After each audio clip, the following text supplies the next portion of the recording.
এসো শান্তির কথা বলি, এসো শান্তির পথে চলি। আসসালামু আলাইকুম ওয়া রাহমাতুল্লাহি তাআলা ওয়া বারাকাতুহু। ইন্নাল হামদালিল্লাহ ওয়াসসালাতু ওয়াসসালামু আলা রাসূলিল্লাহ আম্মা বা'দ। আল্লাহ সুবহানাহু ওয়া তাআলা পবিত্র কোরআনুল কারীমে ইরশাদ করেছেন, ওয়া আতাসিমু বিহাবলিল্লাহি জামিআ ওয়া লা তাফাররাকু।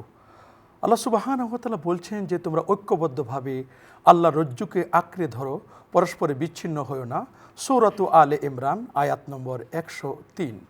হজ আমাদেরকে এমনই কিছু শিক্ষা দেয়, যেমন হজ ঐক্যের শিক্ষা, সমতার শিক্ষা, ত্যাগের শিক্ষা, ভ্রাতৃত্বের শিক্ষা, পাপ থেকে নিজেকে বিরত থাকার শিক্ষা, জান্নাতি হওয়ার শিক্ষা। শুধু দর্শক, আমাদের এইসব বিষয়কে সামনে রেখে আজ আমরা বিষয় নির্ধারণ করেছি ঐক্যের প্রতীক পবিত্র হজ।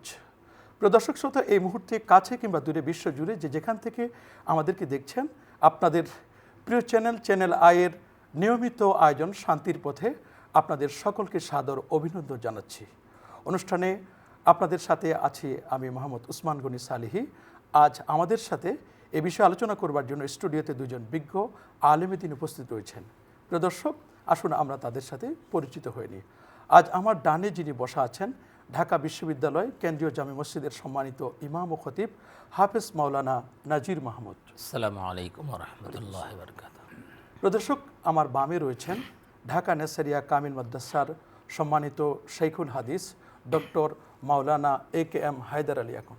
আসসালামু আলাইকুম ওয়া রাহমাতুল্লাহি। আপনাদের দুজনকে স্বাগত জানাচ্ছি। প্রদর্শক, আপনারা জানেন যে আল্লাহ সুবহানাহু ওয়া তাআলা আমাদের উপর জীবনে একবারই হজকে ফরজ করে দিয়েছেন। আল্লাহ বলছেন, ওয়া আতিমুল হাজ্জা ওয়াল উমরাতা লিল্লাহ। হজ এবং ওমরা এটি কেবলমাত্র একমাত্র আল্লাহ সুবহানাহু ওয়া তাআলার জন্যই তোমরা করবে।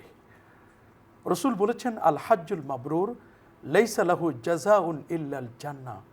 হজ্জে মাবরুরের প্রতিদান কিছুই হতে পারে না, হতে পারে একটি, সেটি হচ্ছে আল্লাহ পাকের জান্নাত। সেই জান্নাতি যেই হজের প্রতিদান, সেই হজ বহুমাত্রিক বিষয়ের সমাহার হচ্ছে পবিত্র হজ।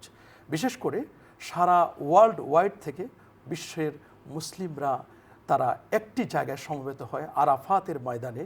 সেই মুজদালিফায়, সেই মিনায় তারা একটি স্লোগানে গোটা আরাফাতের ময়দানকে মুখরিত করে, সেটি হচ্ছে লাব্বাইকা আল্লাহুম্মা লাব্বাইক, লাব্বাইকা লা শারীকা লাকা লাব্বাইক, ইন্নাল হামদা ওয়ান নি'মাতা লাকা ওয়াল মুলক লা শারীকা লাক।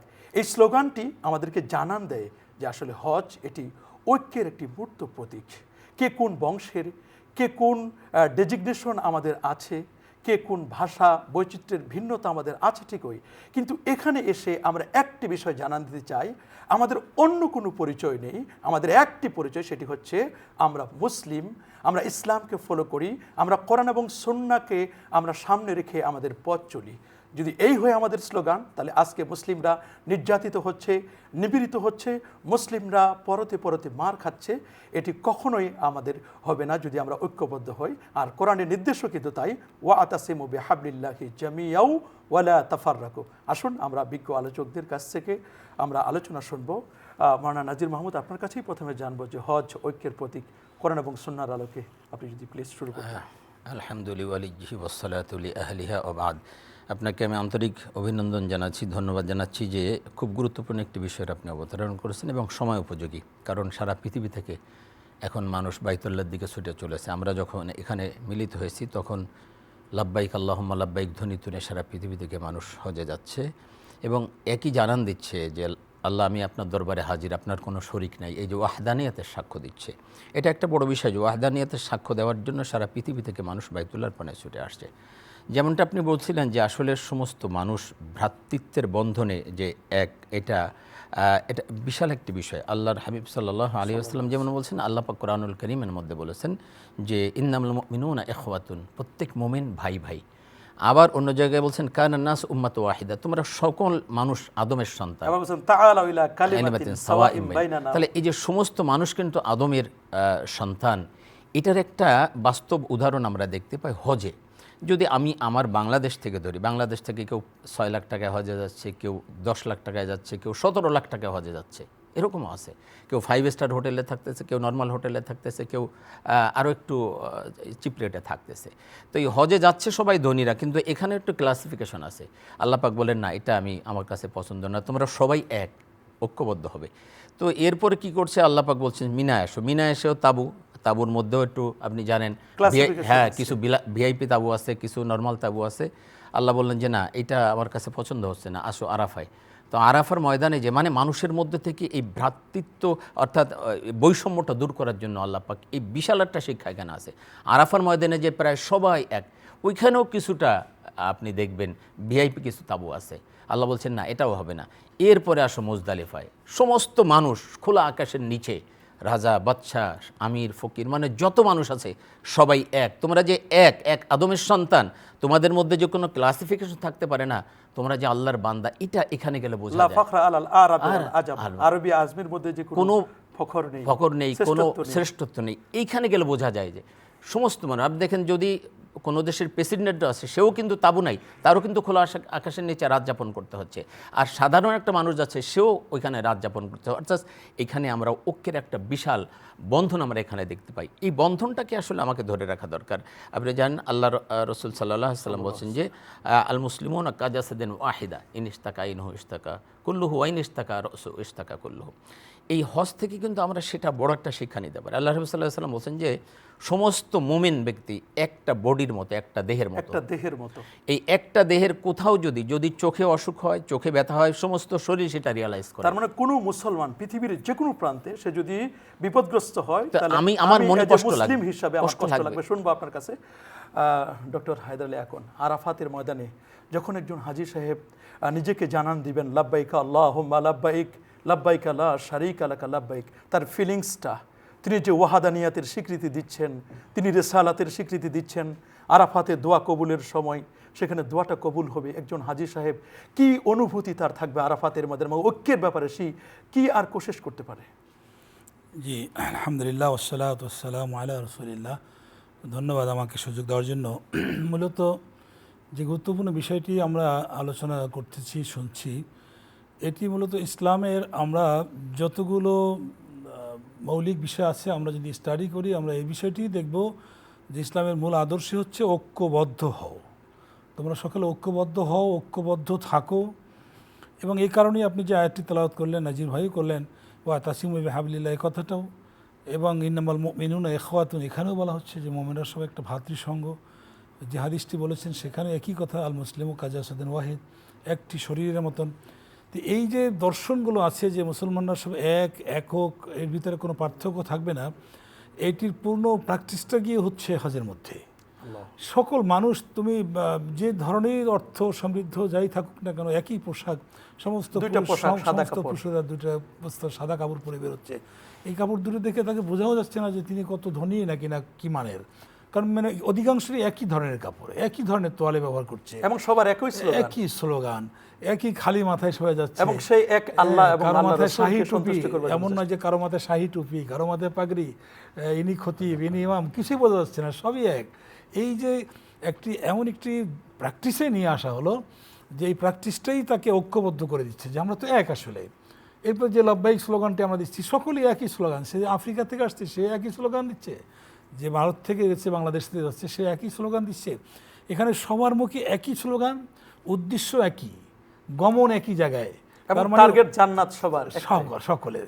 তা সব মিলিয়ে এখানে আমরা যে প্র্যাকটিসটা দেখছি, এই প্র্যাকটিসটাই মূলত আল্লাহ রাব্বুল আলামিন আমাদেরকে দিয়ে ঐক্যবদ্ধ হওয়ার প্র্যাকটিসটা করছেন। এই যে 59টি মুসলিম দেশ, এই 59টি মুসলিম দেশের নেতারা যদি ঐক্যবদ্ধ হয়ে তারা যদি একটা ডিসিশন নিত, একজনকে নেতা মানতো এবং একজনকে লিডার মানতো। আপনি ভালো বলছেন যে আসলে এই মুসলিমদের ঐক্যবদ্ধ হওয়ার এই যে মহাসম্মেলনটি, এই সম্মেলনটি এখন আমরা আসলে যথাযথভাবে ব্যবহার করতে পারছি না।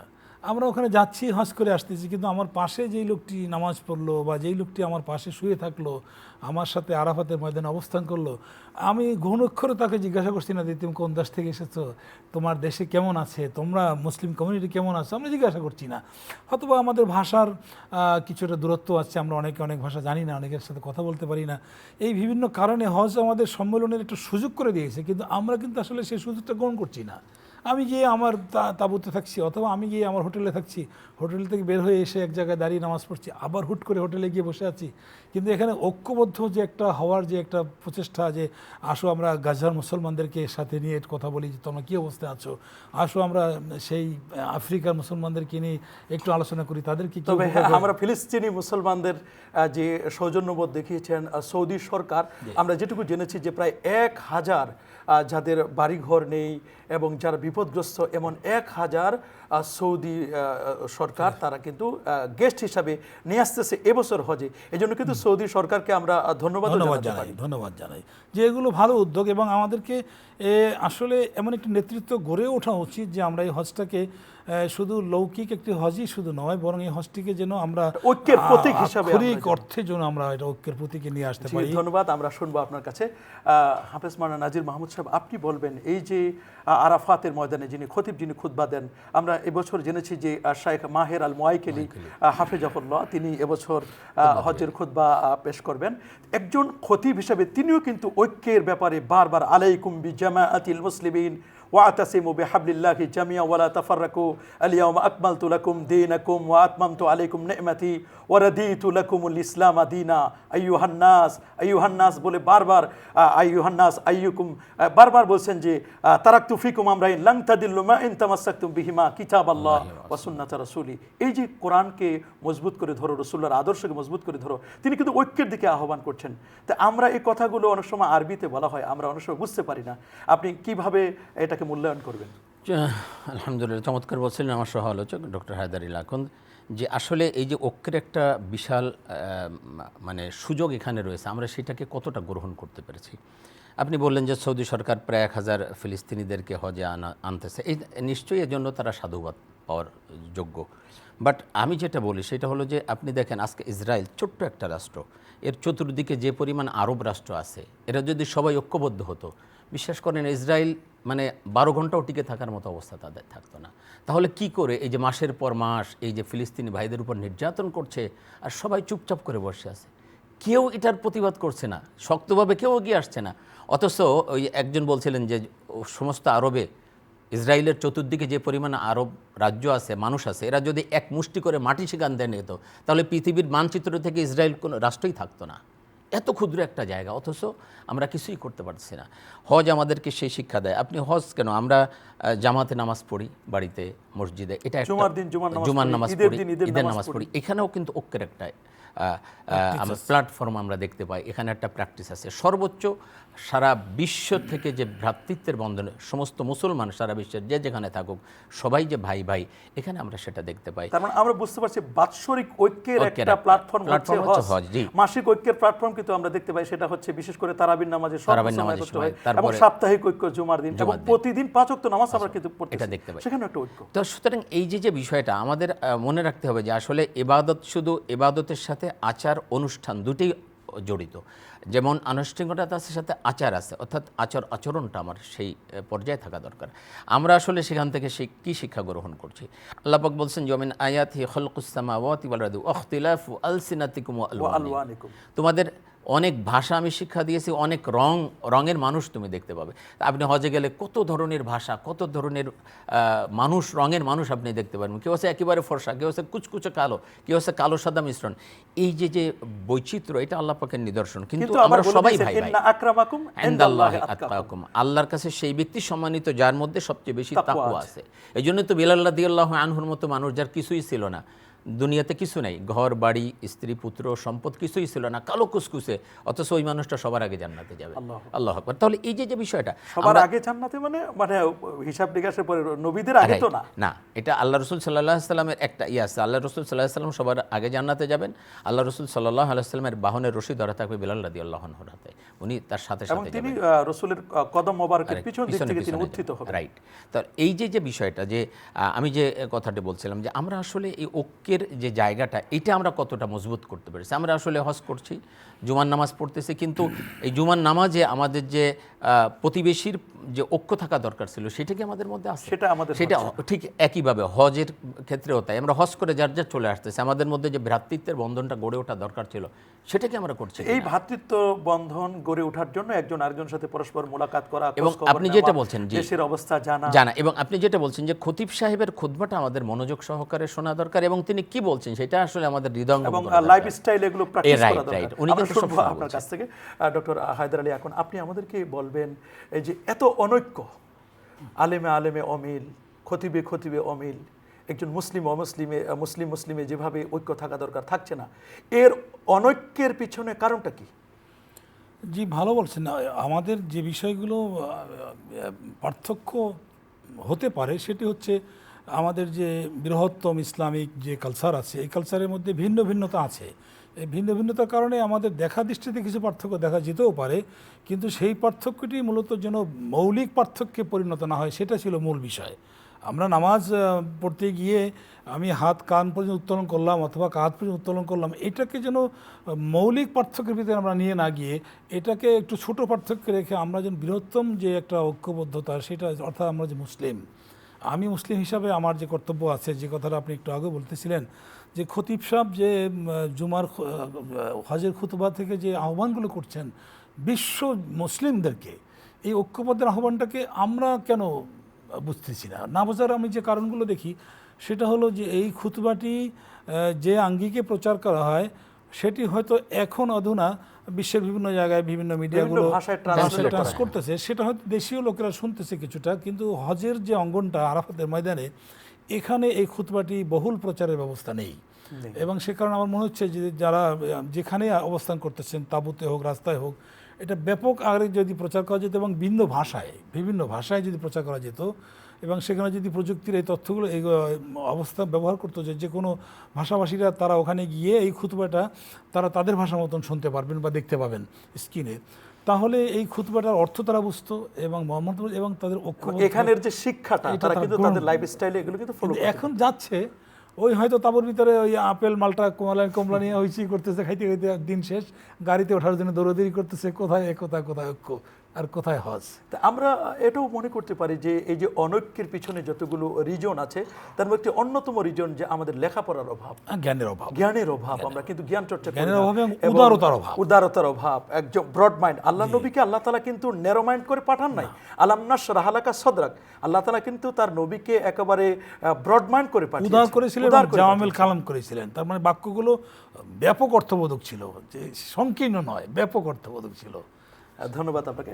হাফেজ মাওলানা নাজির মাহমুদ, আপনি 1 মিনিটে বলবেন আমাদেরকে যে একজন হাজী সাহেব তিনি আরাফাতের ময়দানে এমন কি কাজ করলে তার ঐক্যের প্রতীক হবে হজ এবং ঐক্যের সহায়ক হবে, 1 মিনিটে যদি বলতেন। আসলে আমরা যে হজের যে শিক্ষাগুলো আমাদের ব্যক্তিগত জীবনে, সেটাও আমরা ফিরিয়ে আনি কিনা? হজ থেকে যে শিক্ষাগুলো, যে আমি আর শয়তানের প্রলোভনে পড়বো না, শয়তানকে পাথর মারতেছি, কিন্তু বাড়িতে এসে তো আবার সেই শয়তানি কাজ শুরু করে দিই। অর্থাৎ আমাদের হজের মূল শিক্ষাটা আমাদের ব্যক্তিগত জীবনেও আমরা বাস্তবায়ন করতে পারছি কিনা। ঠিক একইভাবে এই যে ঐক্যের যে শিক্ষা, সেটাকেও আমরা বাস্তবায়ন করতে পারছি না। আসলে এইটাই যদি হতো যে ব্যক্তিগত জীবন, পারিবারিক জীবন, সামাজিক জীবন, সর্বক্ষেত্রে এই শিক্ষাটাকে আমি আমার জীবনে চর্চা করব, আমার জীবনে আমি গুরুত্ব দিয়ে চলবো, তাহলে দেখা যেত যে আমরা যে ঐক্যের যে একটা ডাক দেয়া হচ্ছে বা ঐক্যের যে জরুরি, এটা কিন্তু আমরা তখন বুঝতে পারতাম। এবং ধন্যবাদ আপনাকে। আপনি যদি 30 সেকেন্ডে বলতেন যে একজন হাজী সাহেব হজ থেকে ফিরে এসে, হজে যাচ্ছেন, হজ থেকে ফিরে এসে ঐক্যের জন্য কি করতে পারেন দেশে এসে? জি, একজন হাজী সাহেব হজ থেকে ফিরে এসে যে কাজটি তিনি করতে পারেন সেটি হলো, তিনি যে মুসলিম ভ্রাতৃত্বের সাথে যে মহাসম্মেলন থেকে ফিরে আসলেন, সেই সম্মেলনে যে সকলের প্রতি যে একটা দয়া বা সমবেদনা, এই সমবেদনাটা যেন তিনি ওখান থেকেই শেষ নয়, এবং দেশে এসেও যেন সকলের প্রতি সমবেদনা সহমর্মিতার একটি মনোভাব ধারণ করেন এবং সেই অনুযায়ী তার কর্মক্ষেত্রে তিনি ক্ষমতা প্রয়োগ করেন বা কাজ করেন। ধন্যবাদ আপনাদের দুজনকে। প্রিয় দর্শক, আমরা হজ্জের যে বিষয়গুলো আমরা জানলাম তা হচ্ছে, আমরা জানি যে হজ হচ্ছে ঐক্যের মহা প্রতীক। এই পৃথিবীতে ঐক্যবদ্ধ হওয়ার জন্য যতগুলো সিস্টেম রয়েছে, যতগুলো ওয়ে রয়েছে, তার মধ্যে একটি অন্যতম হজ। হজ্জে যে ঐক্যের প্রতীক তা কিন্তু নয়। আল্লাহ সুবহানাহু ওয়া তাআলা খুব সুন্দর করে জানান দিচ্ছেন, ইয়া আইয়ুহান নাস ইন্না খালাকনাকুম মিন যাকারিন ওয়া উনসা ওয়া জাআলনাকুম শুউবা ওয়া কাবাইলা লিতাআরাফু ইন্না আকরামাকুম ইনদাল্লাহি আতকাকুম। আমাদের এক পিতা হজরতে আদম আলাইহিসসালাতুয়াসসালাম এবং এক মাতা হজরতে হাওয়া আলাইহিসসালাতুয়াসসালাম। আর হজ কিন্তু 5 জনের স্মৃতিচারণ। এক হচ্ছেন মুসলিম জাতির পিতা হজরতে ইব্রাহিম আলাইহিসসালাতুয়াসসালাম, মুসলিম জাতির মাতা হজরতে হাজরা আলাইহিসসালাতুয়াসসালাম এবং মুসলিম জাতির পিতার ছেলে হজরতে ইসমাইল আলাইহিসসালাতুয়াসসালাম, মানব জাতির পিতা আদম আলাইহিসসালাম এবং মানব জাতির মাতা হাওয়া আলাইহিসসালাতুয়াসসালাম। এই 5 জনের তাজকিরা, এই 5 জনের স্মৃতিচারণই কিন্তু হজ। আর প্যার নবী রাসূল করিম সাল্লাল্লাহু আলাইহি ওয়াসাল্লাম তিনি বলে দিয়েছেন যে খুযু আন্নি মানাসিকাকুম, হজ নিবে আমার থেকে। আল্লাহর নবী ১৬ লক্ষ সাহাবীকে সামনে রেখে সেই আরাফাতের পাদদেশে দাঁড়িয়ে যে ভাষণ দিয়েছিলেন কাইমান বিকৌলিহি, এ কথা বলে আইয়ুহান নাস তারাকতু ফিকুম আমরাইন, হে মানব জাতি। সেখানে কাউকে তিনি কোনো ব্যক্তি কোনো গোষ্ঠীকে তিনি অ্যাড্রেসিং করেন নাই, তিনি বলেছিলেন আইয়ুহান নাস, হে মানব জাতি, তারাকতু ফিকুম আমরাইন, আমি তোমাদের মাঝে দুটো জিনিস রেখে যাচ্ছি, লাং তাদিল্লু মা ইন তামাসসাকতুম বিহিমা, এই দুটো জিনিসকে যদি তোমরা আঁকড়ে ধরতে পারো, মজবুত করে ধরতে পারো, তোমাদের লাইফ স্টাইলে যদি এগুলোকে ফলো করতে পারো, তোমরা যদি তোমার ব্যক্তি জীবনে পারিবারিক জীবনে করতে পারো, এটা যদি তোমরা অ্যাপ্লাই করতে পারো, তবে তোমরা কখনো পথভ্রষ্ট হবে না, গোমরা হবে না। আমরা হজের ঐক্যের মাধ্যমে কোরআন এবং সুন্নাহকে আমরা মজবুত করে আঁকড়ে ধরবো। আল্লাহ সুবহানাহু ওয়া তাআলা এবছর যারা হজ্জে যাচ্ছেন সকলকে আল্লাহ পাক রব্বুল আলামিন হজ্জে মাবরুর নসিব করুন। আজ এ পর্যন্তই। আল্লাহ সুবহানাহু ওয়া তাআলা আমাদের সবাইকে ভালো রাখুন, সুস্থ রাখুন। আল্লাহ আমাদের সবাইকে সুস্থতার সাথে জীবনযাপন করবার তৌফিক দান করুন। হজে যারা গেছেন তাদের জন্য আমরা দোয়া করব, আমরা তাদের জন্য দোয়া করব। আসসালামু আলাইকুম ওয়া রাহমাতুল্লাহ।